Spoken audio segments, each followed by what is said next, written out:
Number 11. A student is making a model of how the tectonic plates are able to move by placing a cracker over a layer of marshmallow cream.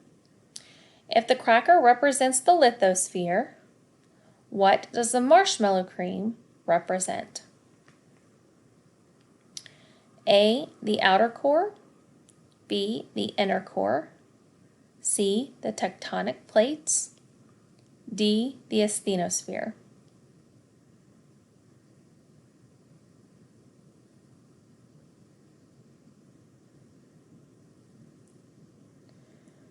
Number 12. Notice how the figure below shows both continental and oceanic crust. In the figure, what can you infer about the densities of the continental and oceanic crust? So here we have the oceanic plate right here, and here we have the continental plate right here. So notice that the oceanic plate is moving underneath the continental plate as these two plates come together. So this one's sinking down below. A, oceanic crust is more dense than continental crust. B, continental crust is more dense than oceanic crust. C, oceanic crust does not contain as much iron as continental crust. D, continental crust contains more magnesium than oceanic crust. Make sure that your answer choice has something about density. So maybe highlight density.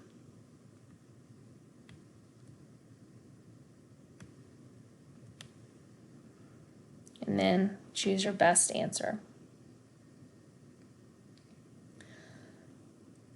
Most of the Earth's tectonic plates are named after A, plants and animals, B, rocks and minerals, C, continents and oceans, D, geologists and geographers. What are the tectonic plates named after?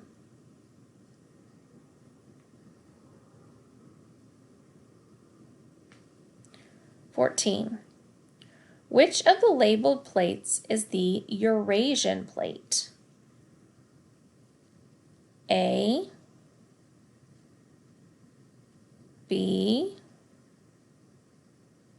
C, or D? And this time the letters correspond with the answer choices, so it makes it a little bit easier. All right. Number 15.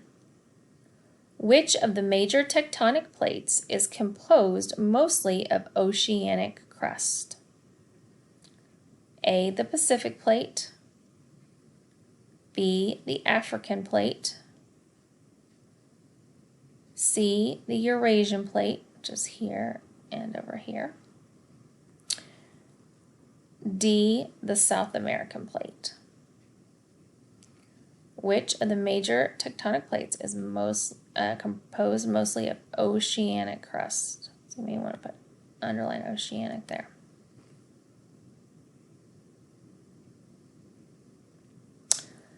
Movement between the Pacific plate and the North American plate creates the San Andreas Fault in California.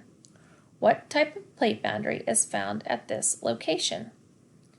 A, convergent, B, transform, D, divergent, divergent, and D, trench forming.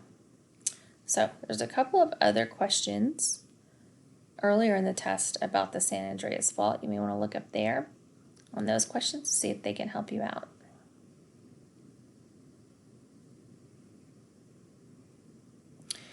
Number 17. Which landform is caused when two tectonic plates of unequal density converge, causing subduction? So we have a convergent boundary.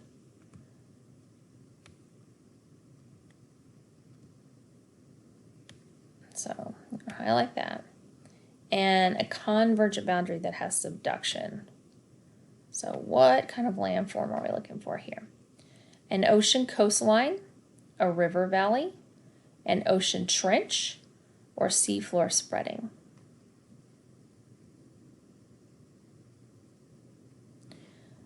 Number 18. Which geologic event is most likely caused by two continental plates colliding? So, a geologic event is just something that happens on Earth, okay, so a landform, okay? When we have two continental plates colliding, so I would highlight two continental and colliding on this one.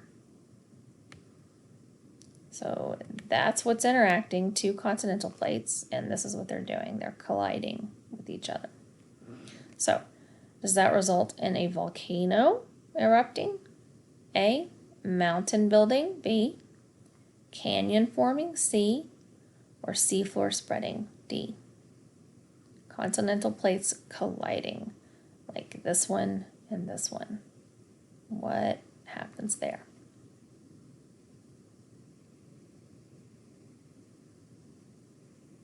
Number 19. Which of these statements best describes what is happening at the boundary between the Nazca Plate and the South American Plate? So here's the Nazca Plate right here. Here's the South American Plate right here. And they are colliding. So what happens? What is describing these two plates? Is this two continental plates colliding? A. Two oceanic plates colliding? B. A continental plate colliding with an oceanic plate? C. Or a continental plate pulling apart from an oceanic plate?